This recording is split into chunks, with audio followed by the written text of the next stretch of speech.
Hey guys, welcome back to my channel. तो इस video में बात करेंगे इस वीक के करंट अफेयर्स की in simple MCQ format. Exam में जैसा पूछा जाता है, सिंपल एंड सटीक बात करेंगे। नोट डाउन करना अच्छे से, और प्रोबेबली आपके आने वाले एग्जाम में इसमें से क्वेश्चन आएगा ही आएगा। स्टार्ट करते हैं विद फर्स्ट टॉपिक, अपॉइंटमेंट। कौन कौन सा अपॉइंटमेंट हुआ है देख लेते हैं। जस्टिस सूर्यकांत जो नए सीजीआई बनने वाले हैं, तो पहला बात, आपको एग्जाम पॉइंट ऑफ व्यू से पता होना चाहिए कि ये कौन से नंबर के सीजीआई बनने वाले हैं। ये बनने वाले हैं 53rd सीजीआई ऑफ इंडिया। और ये किसको सक्सीड करेंगे? अभी कौन है सीजीआई? ये अभी सीजीआई है बी आर गवई। तो ये 53 सीजीआई बनने वाले हैं। इनका नाम आपको पता होना चाहिए, सूर्यकांत जी। और दूसरा नंबर कौन सा होगा इनके सीजीआई बनने का, वो है 53। ठीक है। 24 नवंबर को ये अपना पद संभालेंगे, तब तक के लिए अपने B are Gavar ji he lead करेंगे। ठीक है। नेक्स्ट आ जाते हैं, जो सेंट्रल पे कमीशन बनाया गया है। सेंट्रल पे कमीशन बनाया गया है सेंट्रल एम्प्लॉय की रिवीजन, सैलरीज वगैरह सब रिवाइज करने के लिए। तो उसको उसको चेयर करने वाली लेडी कौन बनी है? वो बनी है रंजना प्रकाश देसाई। नाम आपको बताना चाहिए बस, दैट्स मोर इम्पोर्टेंट। मतलब इस पॉइंट, इस 8th सेंट्रल पे कमीशन से सबसे ज्यादा इम्पोर्टेंट क्या हो जाता है कि चेयरपर्सन कौन बनने वाली है इसकी। वो है रंजना प्रकाश देसाई। नेक्स्ट स्कीम्स पे आ जाते हैं, क्या क्या न्यूज में था स्कीम्स एंड इनिशिएटिव में। समृद्ध ग्राम फिजिटल सर्विसेज, एक पायलट प्रोजेक्ट शुरू किया गया है। फिजिटल मतलब फिजिकल और डिजिटल दोनों को क्लब कर दिया गया है। ठीक है, इंटीग्रेट कर दिया गया है। पायलट प्रोजेक्ट शुरू किया गया है। ये किस मिनिस्ट्री के द्वारा शुरू किया गया है और किस डिपार्टमेंट के द्वारा शुरू किया गया है? इसको department of telecommunication, ministry of communication के अंदर पड़ता है ये। उसके द्वारा लॉन्च किया गया है। इसके थ्रू क्या किया जाएगा? इंटीग्रेट कर दिया जाएगा फिजिटल और डिजिटल सर्विसेज को। फिजिकल और डिजिटल दोनों चीज़ों को इंटीग्रेट कर दी जाए। कैसे इंटीग्रेट कर दिया जाएगा? जैसे कि ई गवर्नेंस, ई क्लासरूम, ई हेल्थ, ई एग्रीकल्चर। ठीक है। उसके थ्रू जो सर्विसेज वेरियस एरिया में प्रोवाइड कराई जाती है, वो इंटीग्रेट करके फिजिकल और डिजिटल सर्विस दोनों को इंटीग्रेट करके प्रोवाइड कराई जाएंगी। और इसमें हेल्प ली जाएगी भारत नेट कनेक्टिविटी प्रोजेक्ट की। ठीक है। इंडिया ने खुद के इंडिजिनियस डॉग ब्रीड्स को रिसेंटली इंडक्ट किया है बीएसएफ के अंदर, एंटी नक्सल और बॉर्डर ऑपरेशन में। तो वो दो डॉग की ब्रीड कौन सी है जो इंडिया ने इंडिजिनियस अपनी, मतलब खुद की, मतलब बाहर से नहीं ला रहे हैं डॉग्स को, जो अपने नक्सल ऑपरेशन, बॉर्डर ऑपरेशन वगैरह जो डॉग्स वगैरह यूज करते हैं, जो आर्मी वाले।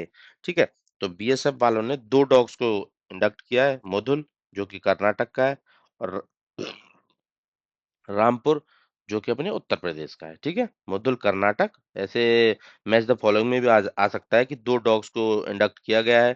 तो ये मुद्दुल कहाँ से बिलोंग करता है? कर्नाटक से। और रामपुर उत्तर प्रदेश से बिलोंग करता है। ठीक है, जो एंटी नक्सल बॉर्डर ऑपरेशन और बीएसएफ के अंदर इंडक्ट किए गए हैं डॉग्स ब्रीड को।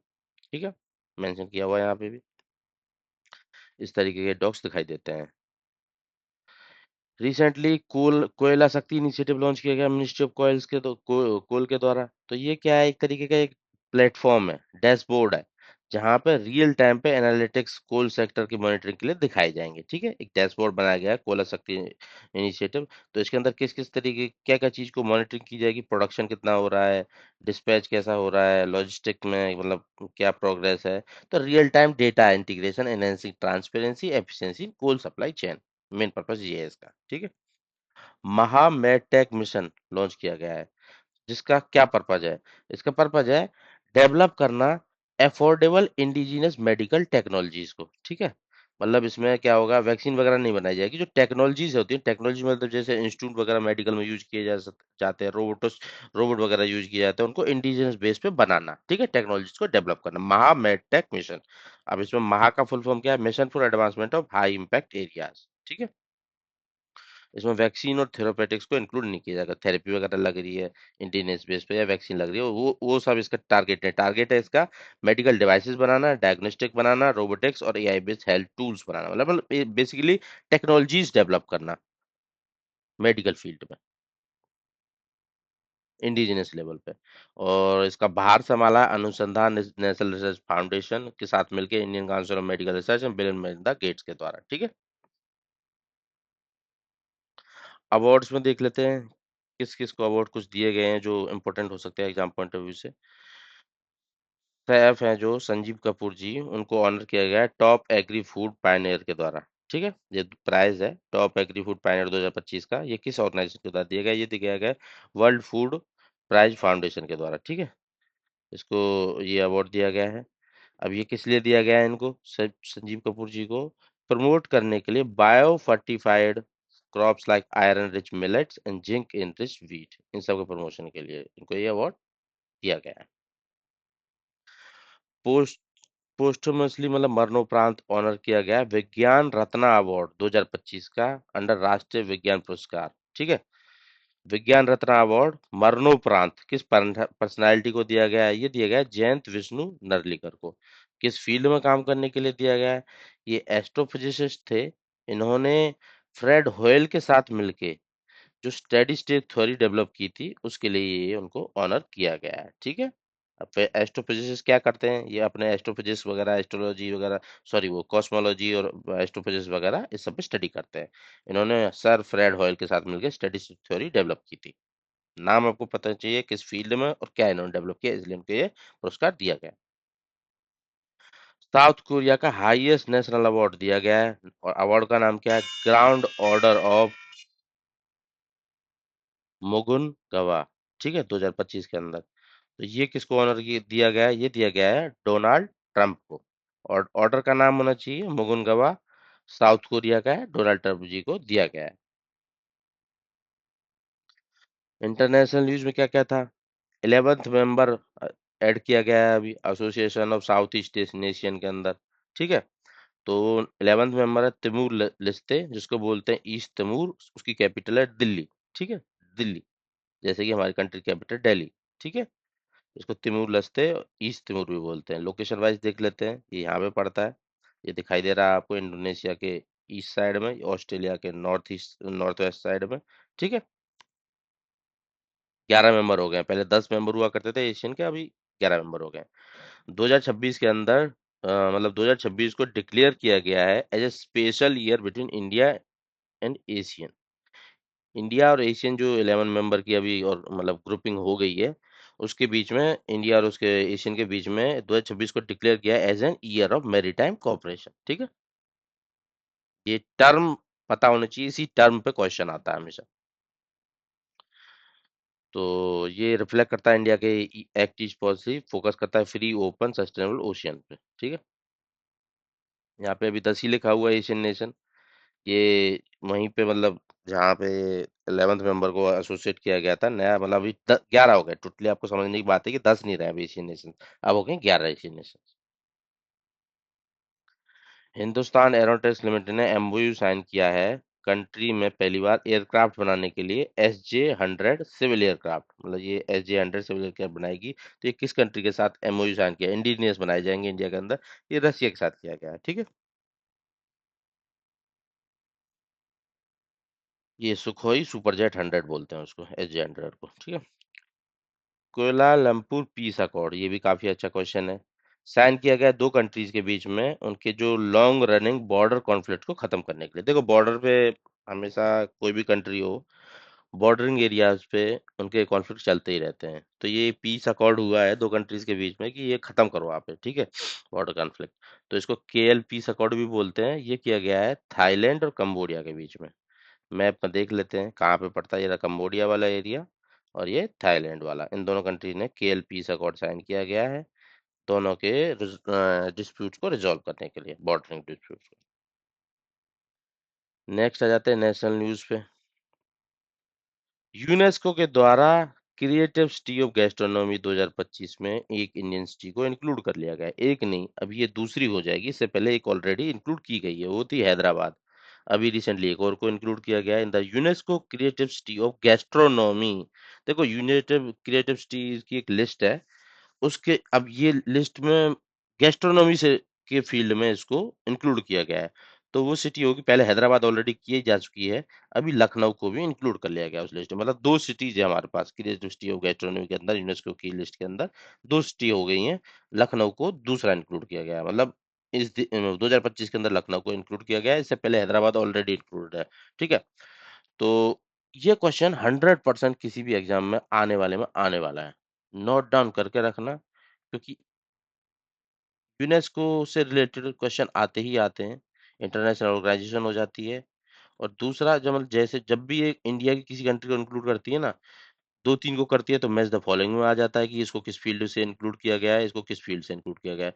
एक सिंगल को किया है तो 100% एक सिंगल पे क्वेश्चन आएगा, यूनाइटेड सिटी ऑफ गैस्ट्रोनॉमी में किस सिटी को इंक्लूड किया गया है रिसेंटली, लखनऊ। या इसके बाद इंक्लूजन के बाद कितनी टोटल सिटीज हो गई है इंडिया के अंदर, हो गई हैं 2, हैदराबाद पहले थी, लखनऊ वहाँ पे।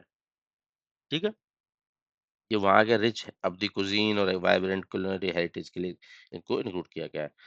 ये क्रिएटिव सिटी नेटवर्क है यूनेस्को का, उसके अंदर इसको पहले ही ऑलरेडी हैदराबाद को इंक्लूड किया जा चुका है, तो 2 हो गई हैं टोटल इसको मिला के। ठीक है, इस इस कैटेगरी में। अभी नेक्स्ट जो, ये भी इम्पोर्टेंट क्वेश्चन हो जाता है, देखो हमेशा जब भी एग्जाम आता है तो उसमें आ ही जाता है कि इस साल 2026 मतलब सॉरी 26 जनवरी को जो रिपब्लिक डे सेलिब्रेट किया गया था तो उसके चीफ गेस्ट कौन थे। ठीक है, लास्ट ईयर आप कमेंट में मेरे को बताओ कि लास्ट ईयर चीफ गेस्ट कौन थे, किस कंट्री से थे। मैं आपको एक वो दे देता हूँ,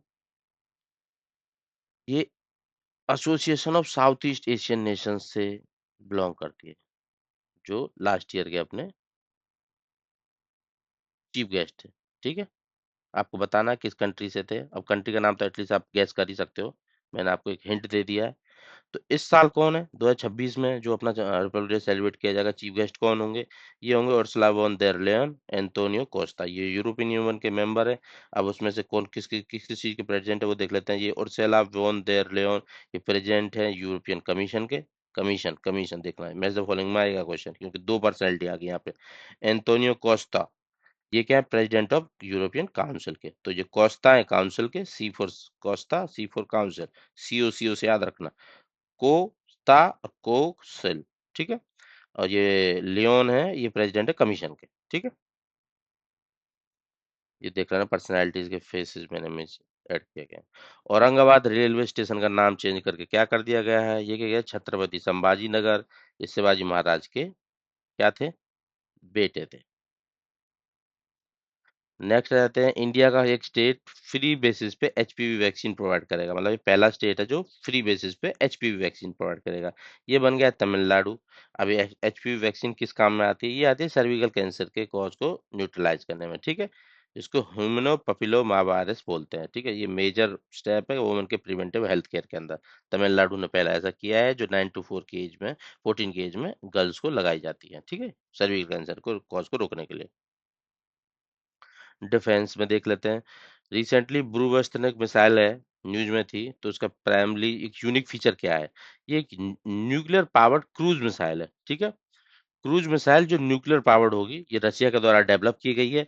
एक और इम्पोर्टेंट फैक्ट होगा इससे रिलेटेड होगा कि ये इंटर कॉन्टिनेंटल रेंज है। तो आपने रेयर ही ऐसी कोई क्रूज क्रूज मिसाइल बैलिस्टिक देखी होगी, क्रूज मिसाइल देखी होगी जिसकी रेंज होगी इंटर कॉन्टिनेंटल, तो कितना घातक मिसाइल है ये। ठीक है, क्योंकि क्रूज मिसाइल क्या होती है, ये एटमॉस्फेयर से बाहर जाके नहीं उड़ती है, ये नीचे ही उड़ती है, मतलब लो एल्टीट्यूड पे उड़ सकती है, तो एवेड कर सकती है रडार डिटेक्शन को।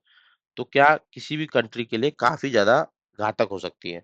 नाटो ने इसको बोला है SSE-X9 स्काईफॉल। ठीक है, 9M730 ब्रूवेस्टनिक को। मेन चीज क्या थी, इंटरकॉन्टिनेंटल थी ये, और ये क्रूज थी। तो ये मतलब इंटर कॉन्टिनेंट मतलब अपने एक कॉन्टिनेंट से जाकर दूसरे कॉन्टिनेंट में हिट कर सकती है। ठीक है, और इसकी रेंज आपको कमेंट में बतानी है, इंटर कॉन्टिनेंटल मिसाइल की कितनी रेंज होती है। ठीक है, 5,000 के आसपास या 5,000 से ज्यादा जो भी होती है, आपको कमेंट में सेक्शन में मेरे को बताना है। ठीक है, लो एल्टीट्यूड पर होती है तो एवेट कर सकती है रडार डिटेक्शन को। रशिया के द्वारा बनाई गई है, नाटो ने इसको ये नाम दिया है। एक और मिसाइल न्यूज में थी, हिनुमो 5 मिसाइल, जिसको मॉन्स्टर मिसाइल भी बोलते हैं। ठीक है, ये किस कंट्री की है, ये साउथ कोरिया की।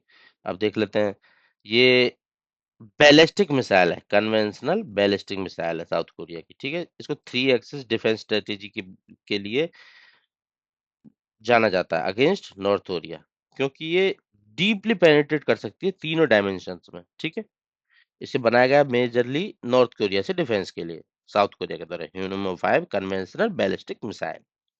क्वेश्चन ऐसे में आता है कि ह्यूनमो 5 साउथ कोरिया की जो मिसाइल है वो बैलिस्टिक है, क्रूज है, वो बैलिस्टिक मिसाइल है। उस तरीके से भी आपको 3 पॉइंट लिख लेने हैं, इसमें नोट डाउन आपको करना है। ह्यूनमो 5 साउथ कोरिया के द्वारा बनाई बैलिस्टिक मिसाइल, खत्म कहानी। और उसको 3 एक्सिस डिफेंस स्ट्रेटेजी के नाम से भी जाना जाता है। आईसीजीएस अजीत अपराजित लॉन्च किए गए हैं, ठीक है, इंडियन कोस्ट गार्ड के अंदर। तो ये क्या है, ये फास्ट पेट्रोलिंग वेसल्स हैं, पेट्रोलिंग के काम आते हैं, ठीक है। पोजिडोन स्टेटस 6 जिसको बोला जाता है, न्यूज में था, ये क्या चीज है?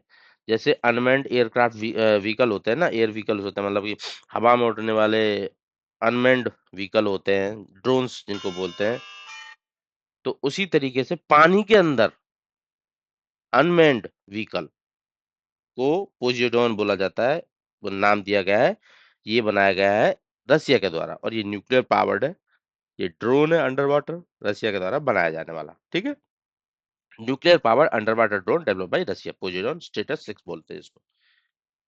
ये वहां की रूवीन डिजाइन ब्यूरो के द्वारा बनाया गया है। इसको डूम्सडे टॉर्पीडो भी बोला जाता है, क्योंकि इसका पोटेंशियल है to create radioactive tsunami.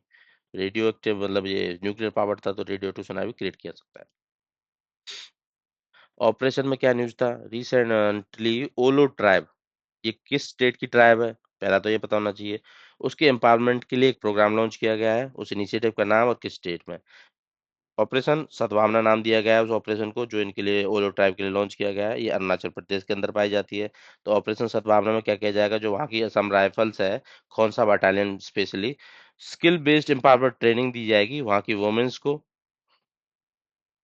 To strengthen them, और सेल्फ रिलायंस प्रमोट करने के लिए और एम्पावर करने के लिए ट्राइबल वुमेन को। मेनली क्या होगा कि असम राइफल के द्वारा ऑपरेशन सद्भावना लॉन्च किया गया अरुणाचल प्रदेश के अंदर, वहाँ की वुमेन को एम्पावर करने के लिए, सिंपल। इकोनॉमी इंफ्रास्ट्रक्चर में देख लेते हैं। वर्ल्ड की पहली कंपनी एक बनी है जिसका टोटल मार्केट कैपिटलाइजेशन हो गया 5 ट्रिलियन। तो उस कंपनी का नाम क्या है? उस कंपनी का नाम है नेविडिया। ये यूएस की एआई चिप मेकर कंपनी है। जो इसकी मतलब टोटल कैपिटलाइजेशन 5 ट्रिलियन कंपनी हो गया है ना, तो वो इंडिया की नॉमिनल जीडीपी को भी पास कर गया भाई। देख रहे हो मतलब कितना बड़ा लेवल का कंपनी है ये। फास्टेस्ट बुलेट बुलेट ट्रेन, जिसको वो नाम दिया गया है CR 450, ठीक है। Record test 453 kilometre per hours. इतनी बेहतरीन ट्रेन है। ये किस कंट्री की ट्रेन है? चाइना की ट्रेन है। अब ये बुलेट ट्रेन ऑन व्हील्स वाली ट्रेन है, ठीक है, क्योंकि इससे भी फास्ट ट्रेन हम देख देख चुके हैं ऑलरेडी, 600 पे दौड़ने वाली। तो ये wheels on rail bullet train है, चाइना के द्वारा बनाई गई CR 450, जिसकी test trial record test speed 453 kilometre per hour पाई गई है। क्योंकि इससे पहले जापान के जो मैगलेव है, वो लेविएशन मैग्नेटिक लेविएशन टेक्नोलॉजी, जिसमें व्हील्स टच नहीं होते, तो वो 603 किलोमीटर पर आवर पे भी दौड़ चुकी है। तो उससे हम पे नहीं जाना है। ये wheels on rail bullet train है, चाइना के द्वारा बनाई हुई CR 450। एनवायरमेंट में देख लेते हैं। चीताज जो रिलोकेट किए गए हैं साउथ अफ्रीका नमीबा से, तो उनको रखने के लिए प्रोजेक्ट चीता के अंदर तीसरी वाइल्ड लाइफ सेंचुरी को एमपी के अंदर, मतलब तीसरा प्लेस लोकेट किया गया, आइडेंटिफाई किया गया है कि यहाँ पे भी रखा जा सकता है एमपी के अंदर चीताज को। तो वो तीसरी लोकेशन कौन सी होगी? देखो, कूनो और गांधी सागर में ऑलरेडी उनको लोकेट कर दिया गया है।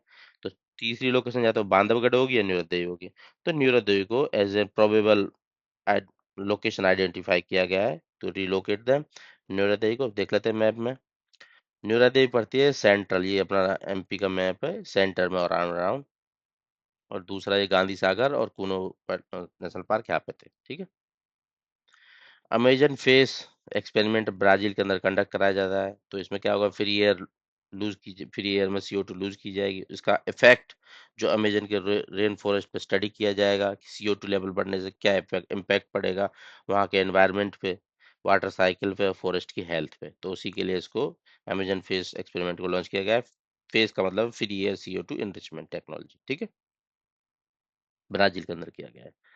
ग्रीन टैक्स लगाया जाएगा व्हीकल्स जो बाहर से एंटर करेंगे किसी टेरिटरी में, दिसंबर 2025 से। वो टेरिटरी बन गया उत्तराखंड। बाहर से कोई भी व्हीकल आएगा उस पर ग्रीन टैक्स लगाया जाएगा, एक्सेप्ट ईवी और सीएनजी व्हीकल के।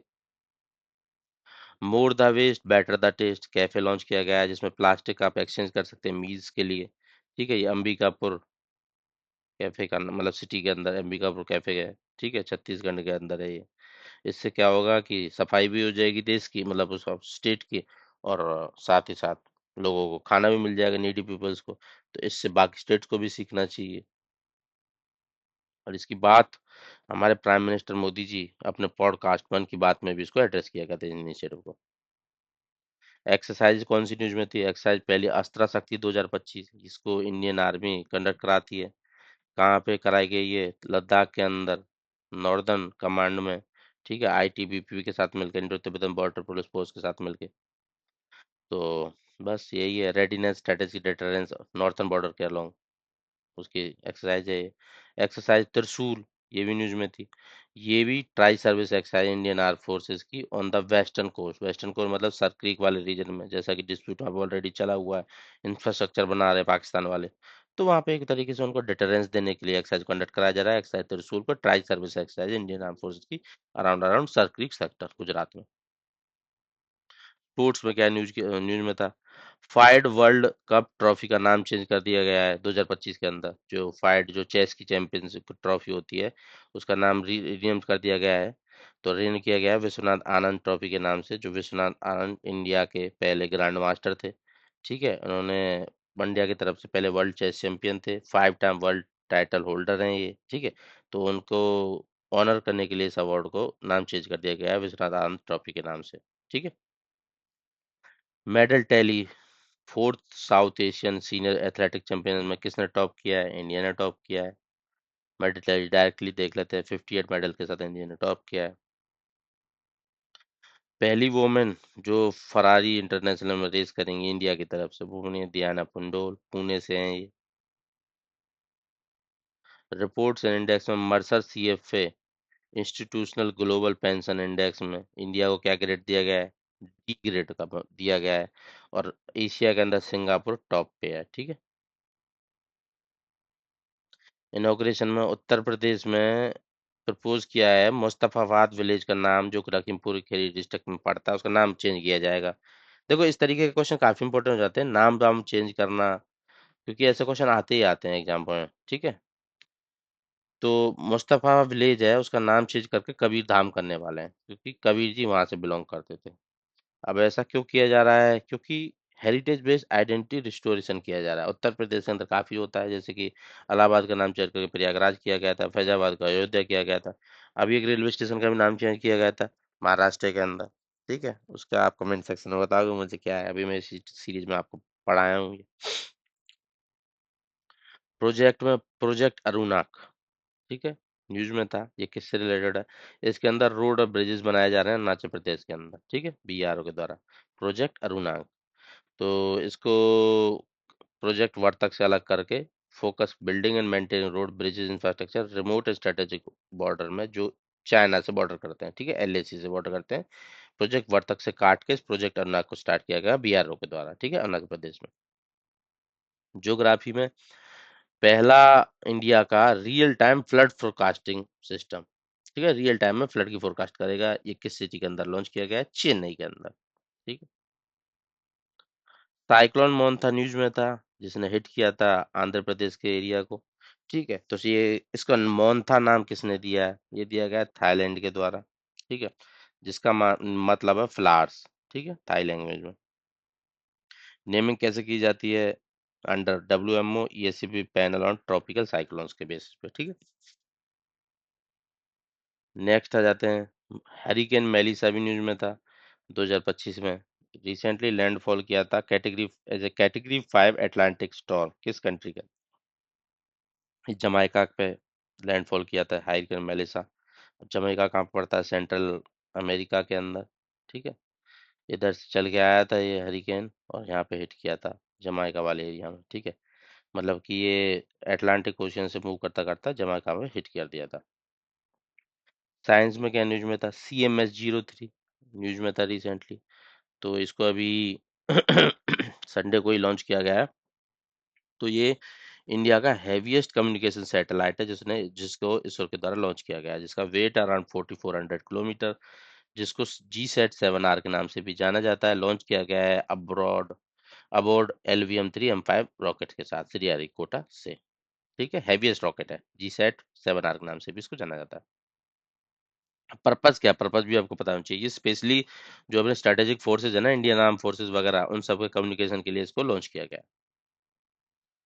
रिसेंटली एक एक्सो प्लेनेट GJ251c को मतलब नोटिस में आया है। ये क्या है, ये एक सुपर अर्थ है लोकेटेड हैबिटेबल जोन पर नियरली ड्वार्फ स्टार, मतलब एक तरीके से अर्थ के से मिलता जुलता, कि जहाँ हैबिटेबल जो हो सकता है वो डिस्कवर किया गया है। ठीक है, ये dwarf star, red dwarf star के पास में है, और ये कॉन्स्टिलेशन जेमिनी के अंदर पड़ता है। ठीक है, फेलियन कॉन्स्टिलेशन न्यूज में था, मतलब कॉन्स्टिलेशन मतलब काफी, मतलब एक नंबर ऑफ सैटेलाइट्स के अंदर लॉन्च किए जाएंगे, जिसका मेन पर्पज क्या होगा, global 3D wind map provide कराना। ठीक है, फेलियन कॉन्स्टिलेशन 3D विंड मैप बनाने के लिए इसको लॉन्च किया जाएगा, नंबर ऑफ सैटेलाइट्स को। तो ये हांगकांग बेस्ड एक स्टेलस स्पेस स्टार्टअप है स्टेरलस, उसके द्वारा 6 सैटेलाइट का कॉन्स्टलेशन को लॉन्च किया जाएगा for 3D wind mapping world wide. Art and culture में आ जाते हैं। इंटरनेशनल आर्यन समिट, जो आर्य समाज की सिख समिट है, न्यू दिल्ली में कमेमोरेट की जाएगी। तो ये कि सेलिब्रेट करेगी 150 ईयर ऑफ आर्य समाज, मतलब 1875 से शुरू होके अब तक 2025 तक, और 200 year of Maharshi Dayanand birth. ठीक है, एक तरीके से 150 ईयर आर्य समाज की और 200 ईयर ऑफ महर्षि दयानंद की बर्थ एनिवर्सरी की। ठीक है, और आर्य समाज क्या था, एक रिफॉर्मिस्ट आइडियोलॉजी थी, वैदिक रूल्स, एजुकेशन, सोशल इक्वालिटी को लेकर। प्लेस इन न्यूज में देख लेते हैं। 4000 पुराना हाईवे होटल को डिस्कवर किया गया है, वो किस सिविलाइजेशन से बिलोंग करता था। तो ये हड़प्पन सिविलाइजेशन से बिलोंग किया गया करता था। 4000 ईयर ओल्ड हाईवे होटल, इसको डिस्कवर किया गया है कोटर बादली, गुजरात के अंदर। ठीक है, मैच्योर हड़प्पन फेज से इसको माना जा रहा है। इंपोर्टेंट डेज में देख लेते हैं। भगवान बिरसा मुंडा की बर्थ एनिवर्सरी सेलिब्रेट की है, कौन से नंबर की, इनकी बर्थ एनिवर्सरी सेलिब्रेट की जा रही है 150 नंबर की। ठीक, मतलब 1875 में जन्मे होंगे। तो ये जनजातीय गौरव जनजातीय गौरव दिवस सेलिब्रेट किया जाता है ऑनर करने के लिए उनको। तो आपको मुझे बताना है ये किस रिवॉल्ट से जुड़े हुए थे, भगवान बिरसा मुंडा। ठीक है, झारखंड में कौन सा रिवॉल्ट था वो जिससे ये जुड़े हुए थे। स्टेट स्पेसिफिक में क्या क्या न्यूज में तो देख लेते हैं। कल्याण सिंह नगर रिसेंटली अनाउंस किया गया, उत्तर प्रदेश में 76वां डिस्ट्रिक्ट बनने जा रहा है। तो इसको कहाँ, किस किस डिस्ट्रिक्ट से इसमें स्टेट्स को तोड़ के, सॉरी वो पार्ट्स को तोड़ के एक इसमें इंक्लूड किया जाएगा। कल्याण सिंह नगर में कल्याण सिंह कौन थे, उत्तर प्रदेश के पहले, कमेंट में बताएं। ठीक है, ये थे अलीगढ़ और बुलंदशहर के जो पार्ट्स को कट करके इस डिस्ट्रिक्ट में 76वें डिस्ट्रिक्ट में इंक्लूड किया जाएगा, कल्याण सिंह नगर। पहले भी आपने काफी सारे न्यूज में सुना होगा, 76 में एक और डिस्ट्रिक्ट बनाया गया था। कौन सा डिस्ट्रिक्ट था वो, टेम्पररी बनाया गया था। ठीक है, जो कुंभ मेला वगैरह लगा था। तो ये farmer CM late Kalyan Singh को ऑनर करने के लिए बनाया जा रहा है। ठीक है, अब ये अतरौली और गंगीरी तहसील अलीगढ़ से काटे जाएंगे, और देवली तहसील बुलंदशहर से काटी जाएगी। उसके बाद ये अपना कल्याण सिंह नगर डिस्ट्रिक्ट बनने वाला है 76। तो ये थे कुछ इस पास्ट वीक के करंट अफेयर जो प्रोबेबल MCQ हो सकते हैं आपके आने वाले एग्जाम में। सिंपल फॉर्मेट में थे काफी, और जरूर ही आपको हेल्प करेंगे। कमेंट सेक्शन में अपना व्यू पॉइंट दे के जाएं। बाकी मैंने GS के लिए कंप्लीट रिवीजन सीरीज स्टार्ट की है, जो आने वाले ईयर में आपके कोई भी एग्जाम हो, किसी भी लेवल का एग्जाम हो, उसमें आपको 100% श्योर हेल्प करेंगे। मतलब मैं इस प्लेटफॉर्म पे आपको करंट अफेयर का पढ़ा रहा हूँ, डेली बेस पे शॉर्ट डाल रहा हूँ, वीकली करंट अफेयर कंपाइलेशन बना रहा हूँ, और साथ ही साथ में मंथली कंपाइलेशन भी बना रहा हूँ, करंट भी आपका कवर कर रहा हूँ। साथ ही साथ जो स्टैटिक GS है, जहां से क्वेश्चन उठाता है एग्जाम, किसी भी लेवल का एग्जाम हो, UPSC हो, कोई स्टेट का PCS हो, डिफेंस का एग्जाम हो, बैंक का एग्जाम हो, SSC का एग्जाम हो, यहाँ से ही क्वेश्चन पूछा जाता है। उसके लिए GS की कंप्लीट रिवीजन सीरीज मैंने स्टार्ट की है इन MCQ फॉर्मेट। जैसे जैसे जिस जिस पार्ट से जो जो क्वेश्चन आते हैं उस तरीके से स्टार्ट की हुई है। उसके लिए मैंने 3-4 लेक्चर ऑलरेडी अपलोड कर दिए हैं, पॉलिटी से स्टार्ट किया है। सारा कुछ खत्म करेंगे धीरे धीरे डेली बेसिस पे, जिसका वीडियो लेक्चर मैं डेली 7 बजे डालता हूँ शाम के टाइम पे। तो आप ज्वाइन कर सकते हैं कभी भी। और दैट्स ऑल फॉर टुडे, मिलते हैं नेक्स्ट वीक। Thank you.